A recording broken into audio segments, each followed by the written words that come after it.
como, como perspectiva. Entonces ya estoy colocando la grabación para dar inicio pues al proceso. Como le comentaba, es algo muy sencillo. Pues la idea es hablar un poco sobre el tema de vocación, llamado,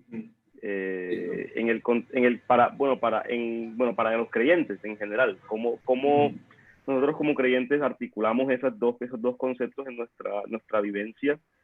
Mirar un poco la experiencia en relación bueno, cómo es el proceso, cómo en la experiencia, por ejemplo, suya, usted ha entendido, pues, cómo se ha ido modificando ese concepto de lo que es llamado, de lo que es ministerio, de lo que es vocación. Hablar un poco también sobre la iglesia, es decir, qué papel jugó la iglesia y los líderes de la iglesia en ese proceso y bueno, por supuesto, qué cosas se pueden rescatar y qué cosas se pueden mejorar también. Creo que hay mucho, yo en particular pienso que en este campo hay mucho que mejorar en las iglesias. Creo que, bueno, es mi perspectiva, pero no quiero meterla para no... Y por supuesto, hablar un poco también sobre la experiencia personal, digamos que el aprendizaje, por así decirlo, que por supuesto también es muy valioso. Entonces, bueno, te doy el espacio para que puedas comentar un poquito. Ya yo conozco más o menos la trayectoria, pero pues para efectos de la metodología, hables un poco sobre tu perfil. Como dice popularmente, de dónde viene y a dónde va. Ok, muchas gracias. Bien, de verdad, bueno, es una oportunidad. Gracias por poder, digamos, por ceder el espacio. Bueno, digamos que yo, como profesional, yo decidí por una profesión de estudiar Derecho, soy abogado de profesión. Además de esto, pues me especialicé y además, pues finalicé hace unos 2 años una maestría en construcción de paz y conflictos sociales. He egresado a la Universidad de Cartagena y ahí he hecho todo mi ciclo de graduar totalmente. Eso es, digamos, en la parte del ejercicio profesional. Me he dedicado durante muchos años a la docencia universitaria y actualmente pues estoy ya trabajando en una parte de una institución pública del Estado, haciendo esa parte de mi especialización que es de derecho de familia, estoy trabajando en ese área. En la parte ministerial, pues durante muchos años hemos tenido siendo vinculados a la misión, ¿no? Y dentro de la misión, pues como misioneros en algún momento, pues hemos tocado algunos alguna parte del ministerio, por ejemplo, de enseñanza, y más que todo, pues no he ido por el lado de la palabra, la enseñanza de la palabra. Dentro del ministerio, pues me ha gustado, he entendido el llamado a ejercer la enseñanza.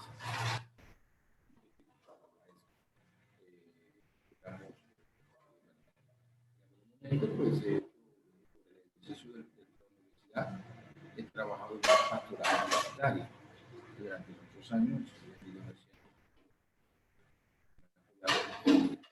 en una pastoral universitaria, es decir, un tipo de pastoral alrededor de dentro de las universidades, como estudiantes, y en algunos momentos pues hemos tenido el apoyo o hemos apoyado a personas creyentes que han dado también de un trabajo.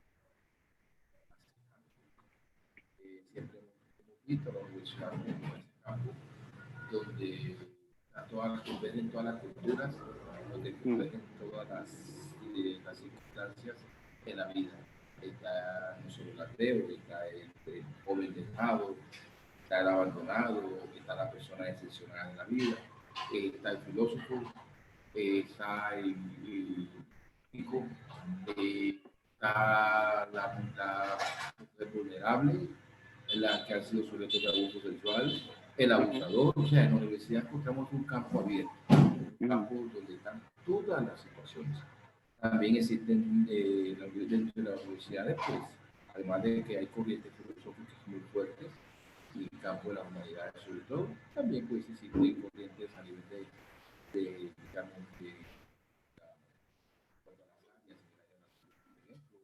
hay unos estilos en los cuales, con los cuales muchas veces trabajan fuerte, porque son estilos que son contrarios a la ética. Y, por ejemplo, ustedes habrán visto, vamos a mirar ahora en este campo, actualmente, en el campo de manejo de esta enfermedad COVID, aquí se está jugando el papel, la ética de los de los profesionales de la salud. Entonces, mm, hay un trabajo que hacer. Dentro de una pastoral universitaria está un fortalecimiento de la ética profesional, ya, mm. una ética integral para el ejercicio de la profesión. Bien, eso es dentro de lo que hemos venido, digamos, el ejercicio de desarrollo, ¿no? Bueno, en aquel momento, pues, cuando mi época de joven, pues apoyé trabajos juveniles, dentro de apoyar grupos juveniles a la historia de una enseñanza, pero más me he dedicado a la enseñanza.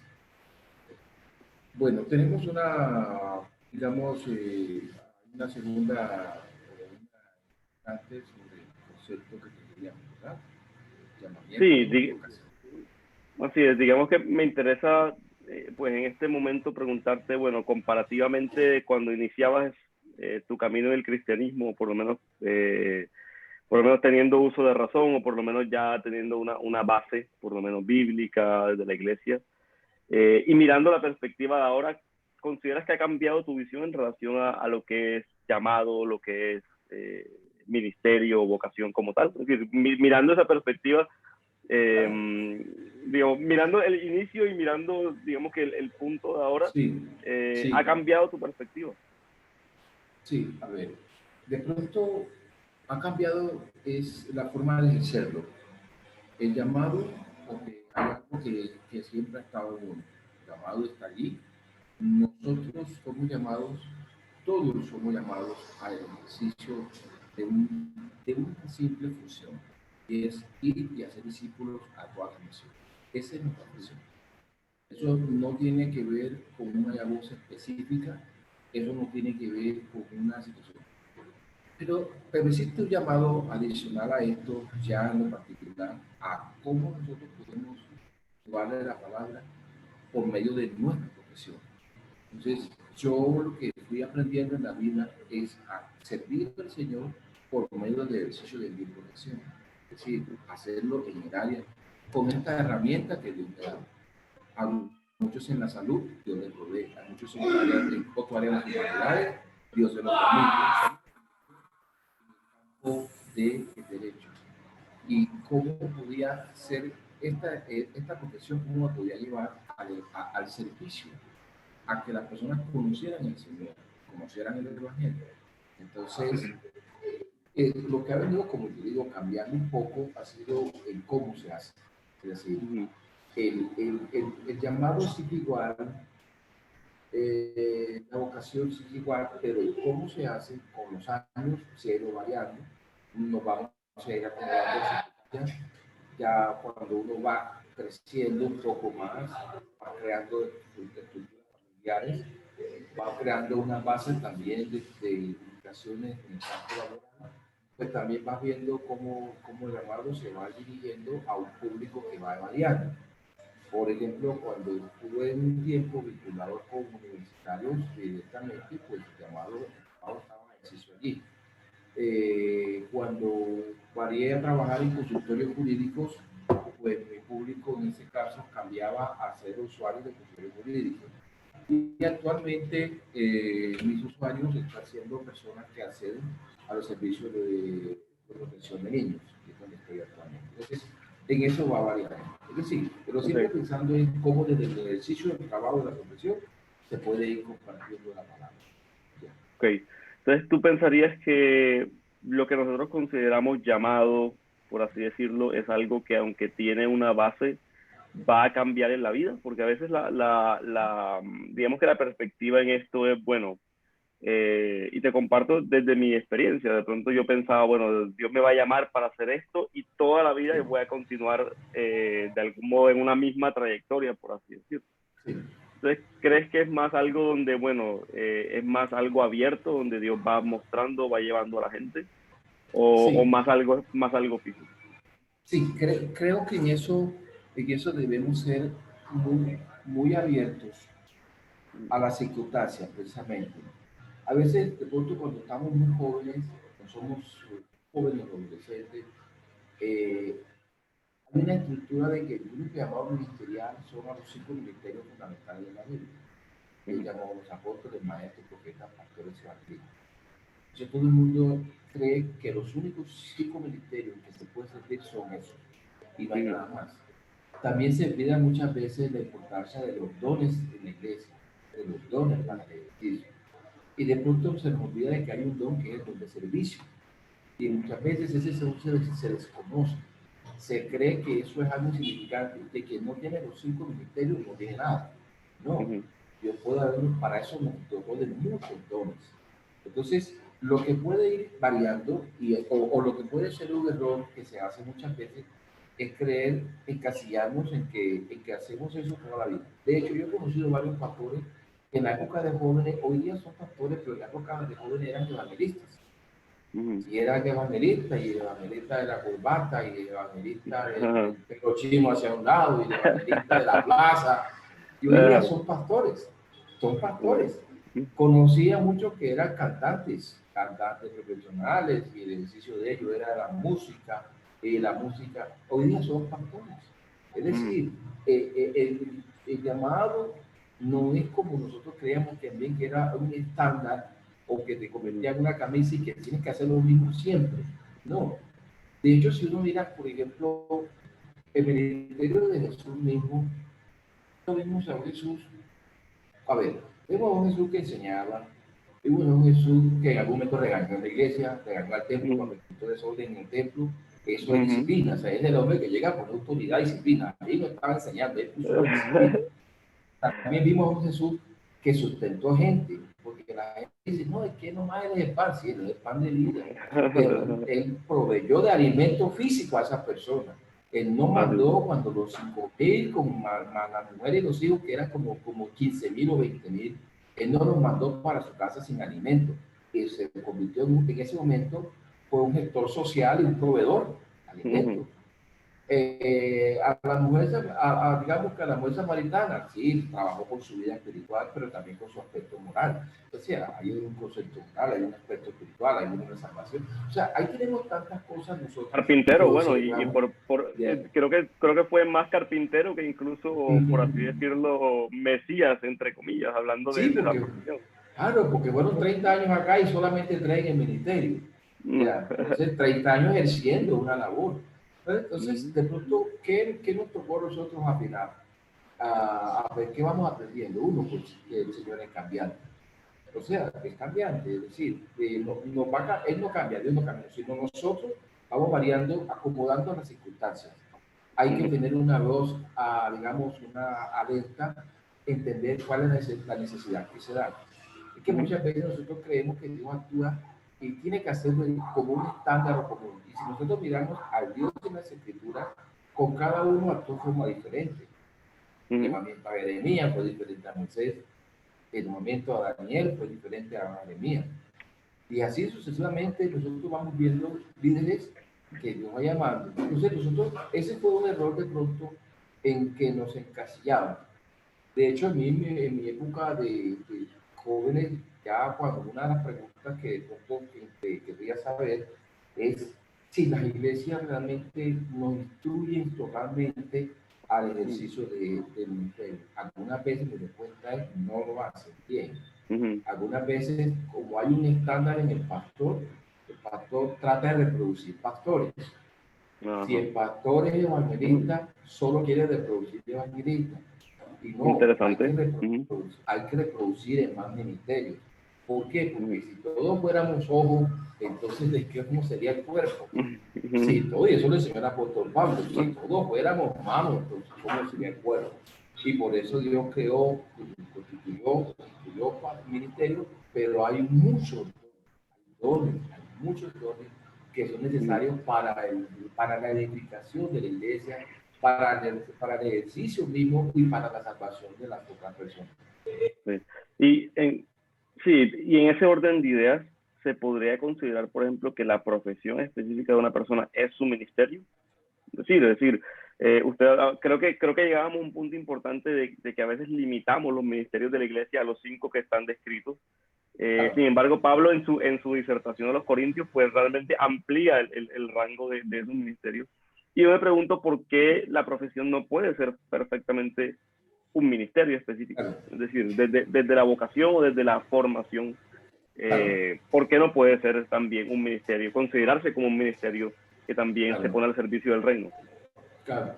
Sí, cuando yo estaba muchacho, en la época de la juventud, yo le pedí al Señor que me diera una profesión para servir. ¿Ya? Mm, Eh, Eso de pronto, hubo una época, bueno, tú no habías nacido, en la época en que era prácticamente era proscrito que los mm, jóvenes cristianos estuviéramos en universidades, porque eso nos iba a perder y todo el mundo quería estar en el ministerio y entonces hubo muchos que aún siendo profesionales dejaban la profesión por el ministerio, porque decían el ministerio. En esos mm, casos se desconoce que por medio de una profesión se está ejerciendo el ministerio. Si tú eres una persona íntegra, vas a glorificar al nombre del Señor. Si la gente ve que tú no eres capaz, por ejemplo, de hacer un robo, de robarte un dinero, si la mm, gente ve que tú eres una persona que muestra el amor de Dios, si la gente ve que tienes un nivel de ética, si la gente ve que tú no eres derrochador de los bienes de la empresa, que no eres capaz de robarte el lapicero de la empresa o la resma de papel de la empresa, porque como la empresa, el dueño tiene tanta plata, yo me llevo una resma para mi casa, y el otro mm, dice, no, hombre, la gasolina, que el chorizo, pues es la gasolina ah, del carro, vamos a ir a que ese carro hay que darle, porque hay que usarlo, porque el que ese de la empresa lo ponemos para nuestras cosas personales. Si personas ven que tenemos un gran nivel de ética, creo que están viendo cómo es un hijo de Dios que deja respirar en todas partes ese aire fresco, ese olor fragante del Señor. Pues creo por ejemplo, una persona de la salud, es imposible decir que su ejercicio de la profesión no es un ministerio. Yo mm, tengo muchos amigos de la salud, de hecho, orar por una persona, quitarle un dolor a una persona. Tú sabes mm, lo que significa que darle, por ejemplo, un dolor de muela a una persona a las 12 de la noche, sí, que claro. no sabe qué hacer y que Mm, tiene que orar porque de pronto tiene un dolor profundo con una cuestión que está inflamado y no tiene que orar para eso. Y para eso está la mano de Dios allí. Entonces, mm, eso es un ministerio. ok. Sanar personas es un ministerio. Por ejemplo, el ejercicio de las profesiones de las humanidades, el ejercicio de mi profesión como abogado, resolverle un problema a una persona que ya no encuentra qué hacer o que ha ido tocado todas las puertas, yo creo que eso es parte de lo que es el amor de Dios a la humanidad. Pero Mm, mm, hacerlo con amor, así ya, es, no hacerlo ni así por es. dinero, sino hacerlo por amor. Eso es parte del ministerio. Un ingeniero, por ejemplo, un ingeniero para el ejercicio de hacer las cosas, su estructura correctamente, cobrando justo. Un Ujú. carpintero, cobrar justo. Entregar las cosas a tiempo. Tiempo. Ahí, Sí, así es. oye, y si el carpintero es cristiano, ¿por qué tiene que demorar un año para entregar la camita? Que el niño ya se crece y ya le pasa los 15 años, los Sí, quinceañeros. No, no, sí, sí. no, no. Sino que No, no, como el no. que dijo, la puerta te la estoy pintando y cuando fuera que la estaba dibujando en un ojito. Así es. El arte, nuestros artesanos tienen que ser un ministerio. Tú sabes lo que significa realmente, porque uno es mostrar el amor del Señor, mostrar que mi sí sea así, que mi no sea no, me da mi responsabilidad, la ética, la honestidad. Yo creo que Ujú, mostrar el fruto del Espíritu en nuestras vidas, por medio de nuestra actitud, de nuestras profesiones o ejercicios, eso es mostrar que vale la pena amar y seguir al Señor y que es de así es, forma de conocer al Señor y que nos conoce, no que sea por nuestras palabras, nos conoce por nuestros frutos. Por sus así es. frutos nos conocerán. Mm, Ya. así es. Bueno, genial. Bueno, para cerrar, digamos, este espacio, sí me gustaría por lo menos aclarar dos preguntas o dejarlas para respuesta. En el sentido, bueno, no quiero como que decir, bueno, denos los pasos para descubrir el llamado y la vocación, pero si usted tuviera la oportunidad de compartirle a un nuevo creyente, por ejemplo, bueno, Ya. te recomendaría dos o tres cositas como para que tú puedas orientarte en ese sentido, ¿cuáles serían? Esa es una pregunta. Y la segunda es Claro. cómo las iglesias pueden de manera organizada, de manera bueno, sistemática, poder brindar herramientas a los creyentes para poder bueno, en el ejercicio de descubrir el llamado y la vocación que Dios de algún modo tiene para ellos, cómo la iglesia pudiera acompañar ese proceso de manera efectiva. Entonces, esas dos preguntas para cerrar. Sí, pues, muchas gracias. Bueno, yo creería que para un creyente que va a entender que, primeramente, pues como hemos dicho, orar y mirar cuáles son sus habilidades. Es que algunos momentos nos queremos enfrascar. Por ejemplo, hay personas que creen que les gusta, ay, que a mí me gusta cantar, tiene la habilidad para cantar. Mi amado hermano, si usted no tiene la habilidad para cantar, cante en su casa, cante en el baño. Pero, y entonces, no, pero es que Dios me llamó, porque algunos dicen que Dios me llamó a eso. Entonces, imagínate cómo le hacemos. ¿Qué habilidades tienes tú? Siempre para mí fue muy significativo en la Biblia, dos personajes fueron muy significativos, Moisés y José. Ya. Cuando nosotros hablamos Moisés, cuando Dios llama a Moisés, fíjense, ¿qué primero mirar? El llamado. ¿Cómo Dios llama? O sea, nosotros no nos llamamos, Dios es el que llama. Ahí es lo primero que tenemos que tener claro, Dios es el que llama. El llamado es de Dios. ¿Sí? Él es el que nos dota de dones, dota de ministerio. Pero el llamado al ministerio lo hace el Señor. Nosotros solamente tenemos que decir, heme aquí, Señor, envíame a mí. Pero cuando miramos el llamado de Moisés, Dios llama a Moisés y siempre me recordó que hubo una pregunta que Dios le hizo a Moisés y es, ¿qué tienes en tu mano? Moisés tenía una vara. Uno dice, pero una vara, un palito. No, la vara era el símbolo de un pastor que tiene la habilidad en este momento de manejar ovejas, de conducirlas, la habilidad de que se acuesten, la habilidad de hacerlas ir por un paraje, la habilidad de hacerlas encerrar nuevamente, la habilidad, o sea, Moisés era algo así como el mago de la vara.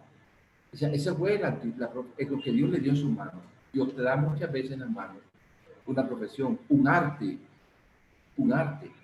Por ejemplo, hay personas que son publicistas. Publicistas. ¿Qué hace un publicista en el ministerio? Muchas cosas. Muchas cosas. Me dice, ¿qué puede hacer? Muchas cosas. Puedes inventar dibujos para evangelizar. Puedes inventar imágenes o páginas web para evangelizar. Puedes inventar cómo se diseña mejor un estudio para que la gente lo lea por la página virtualmente, cómo puede llegar a las redes. ¿Ya? Ya fíjate que sí, esa es una habilidad que entonces no lo entiendes, pero muchas veces nos metemos a lo que decimos ministerio, que son los que nos enfocamos, que únicamente son los que están aquí, tengo solamente estos, o creemos que solamente son los de Corintios, exclusivamente como los 5 ministerios, pero no miramos los dones, no miramos el de servicio, no miramos el de ayudar, no miramos el que somos llamados a la misericordia. Miramos el fruto del Espíritu, que es el benigno, el misericordioso, amoroso, amor, dignidad, bondad, todo eso. Entonces, si tú muestras solamente, vive el fruto del Espíritu, y eso lo podemos hacer con nuestra profesión, arte u oficio. Pues Dios le dio una vara, y cuando Dios le dio una vara, eso era lo que Dios, entonces la pregunta que cada uno debe hacerse es, ¿qué me dio Dios a mí? ¿Qué habilidad, qué talento, qué don me dio Dios? Y esa habilidad, utilízala para el ejercicio del Señor. Hay muchos que su habilidad ha sido el deporte. ¿Cuántos deportistas por medio de esa habilidad en el deporte, ponerse solamente un cintillo aquí o un suéter por debajo que diga Jesús te ama o Jesús viene, ahí cuántos lo ven en televisión y cuántos no le está llegando el mensaje? ¿Ya? Coger y decirlo, glorificar cuando es entrevistado y decir que la gloria es para Dios. Esto no lo hago yo, esto es por la gloria de Dios, el poder, esto es un milagro de Dios. O sea, ¿quién no está escuchando eso? Millones de personas lo oyen, lo ven, lo escuchan. Entonces son habilidades, pero saberlas utilizar, saber glorificar, saber exaltar al Señor, saber predicar en cualquier momento, dar una palabra propia, dar una palabra que pueda llegar al oído de las personas. Eso es lo que queremos.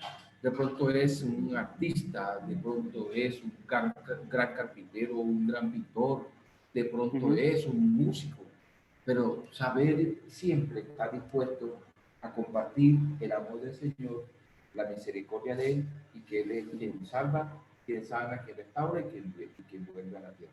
Eso es lo que tenemos que hacer. Decía que segunda persona que vive la vida de alguien que me ayudó mucho fue José. La vida de José, uno mira, pues muchachos que aparentemente no eran significantes, pequeños, pues, era pastorado, pero no solamente José se dedicaba a pastorado, José también se dedicaba a estar atento a los hermanos. Algunos hasta mal interpretan y dicen que José espiaba a los hermanos, porque parecía y ponía la queja del hermano, mi hermano está haciendo esto. Pero esa es una función de coordinar con sus el sapo, por así decirlo. Correcto. Hasta esa función que parece significativa, él estaba cumpliendo de lo que los papás le pedían. Realmente era el papá que le decía, vea, estate pendiente. Entonces, eso, hasta eso, que es una función ridícula, difícil, la hizo. Porque esa es una función. Esa función no la quiere hacer ningún hermanito sobre los hermanos mayores, porque después de mayor lo levantan a cocotazo. Como efectivamente pasó. Es correcto. Y esa fue una función. Tú le dices, ¿dónde estaba? ¿Y cuál era el ministerio? ¿Dónde estaba la función? No. Entender que esa habilidad, todo eso le permitió darle una formación. Porque algunos ahora, cuando ya José llega y vive todas las etapas que vive, hasta dónde llega José a convertirse en un administrador. Y uno dice, José realmente fue algo, digamos, fue púlpito de iglesia. Dijo, venga aquí, Faraón, háganme un favor y van a arrodillarse y van a convertirse. No, José no hizo eso. No hay conversión, ahí no hay hablado. Ahí es glorificar el nombre de Dios. Conozcan a Jehová, conozcan al Dios vivo. Y eso es lo que nos vamos a decir. Que conozcan al Señor, que no me conozcan a mí, que lo conozcan a Él. Entonces, que todo lo que hagamos sea para glorificarlo a Él. Y todo lo que hagamos de palabra de hecho sea para glorificar al Señor y hacerlo con amor y con gracia. Entonces, esas dos personas nos sirven para entender eso. Dios nos dio muchas habilidades, nos ha dado dones, talentos. Habrá algunos que Dios les dio la facilidad de hablar. No todo el mundo tiene la facilidad de hablar. Y ahí paro un poquitico para decir que hay que tener mucho cuidado, porque hay personas que no saben hablar o que hablan, no son lectores, son malos lectores. Te voy a contar una anécdota. Un joven cristiano que era de mal lector, muy mal lector, para hacer, entonces a él por profecía alguien le había dicho que él era evangelista. Y aquí, hijo mío, tú eres evangelista. Y él se creyó que él era evangelista. Y lo ponían en las campañas. Pero no era un buen lector. O sea, un buen lector de la Biblia. No era un buen lector. Y el buen lector es el que lee la Biblia y se busca ayudarse e interpretar. Y recuerdo yo que él en un mensaje, en una campaña evangelística, él leía un texto en su Biblia y decía, porque el amor no hace nada de oído. Todo el mundo nos quedamos, los cristianos usamos la Biblia, nos miramos, pero es que nosotros conocemos y teníamos Biblia debido. No, y el amor no hace nada de oído. Hombre, parece ser que en su Biblia hubo un error de ubicación y en vez de decir indebido decía indeoído porque se separó el palito. Y ese muchacho repetía, oye, ¿cómo voy a repetir yo? Y leía indeoído. Ya, hoy día no es nada. Hoy día ni sirve al Señor. Tenía un hogar y se acabó el hogar. No había ningún llamamiento de parte de Dios. Había una palabra profética, errores que se cometen. El ministerio no es por palabras proféticas de terceros. Dios te llama a ti. Dios te llama a ti. Y eso sí quiero que en eso tengan una claridad. Por palabras proféticas muchos se casaron, hoy día se han fracasado. Por palabras proféticas, de hecho, yo un tiempo tuve una gran carga ministerial porque me decían que por palabras proféticas que yo tenía que ser evangelista o evangelizar a multitudes, que la gente me veía con multitudes. Y la palabra profética es aquí, hijo mío, te veo hablando de multitudes. Y yo, si no veía las multitudes, entonces yo decía, soy un frustrado en el ministerio. Yo no veo multitudes, esa palabra no se cumplía. Hasta que un pastor amigo, muy consejero, muy amigo, me dijo un día, Porque yo le decía, tengo una frustración. Digo, para profética me decían, aquí, hijo mío, tú no ibas a hablar a multitudes. Y yo creyendo que iba a hablar a multitudes, hasta que comenzamos a sacar las cuentas en mi trabajo profesional, de mi trabajo de profesor universitario, cuántas personas podían pasar 1 año, 2 años, 3 años. Y en mis años de la universidad, yo llevo más de 18 años en la universidad, creo que han podido haber pasado más de 5.000 estudiantes por mis manos. Fácilmente, Entonces, sí. a mí me decían, ahí está tu multitud, a las personas que se les habla. Entonces, las profecías son malas para los ministerios, son muy malas amigas. El llamamiento te lo hace Dios a tu corazón, a tu vida. Y es lo que Él te coloca en tu corazón, lo que te permite hacer. ¿Ya? Perfecto. Y mirar tus habilidades. ¿Qué tienes en la mano? Hazte esa pregunta. ¿Qué tengo en la mano? Como Dios le dijo a Moisés. ¿Qué tienes en tu mano? Y a partir de allí, empiecen a construir las habilidades, cómo direccionamos el ejercicio. Un artesano, un artista, un profesional, un técnico, un taxista. Ese es un taxista que no le habla de la palabra, ese es su púlpito. ¿Cuántos se montan en un taxi en un día? ¿Cuántos se montan en un bus en un día? Todos esos son ejercicios del ministerio para que la gente solamente conozca que Jesús, ese Señor de señores, lo salvó y está dispuesto a salvar a la humanidad. Gracias, William, por el espacio, por el tiempo de conversar un poquito. Bueno, ahí en las anécdotas estuvieron muy buenas también, nos hemos reído mucho. Pero bueno, creo que tenemos una buena perspectiva y bueno, gracias por compartir, por tener este espacio conmigo como tal. Muchas gracias. Entonces,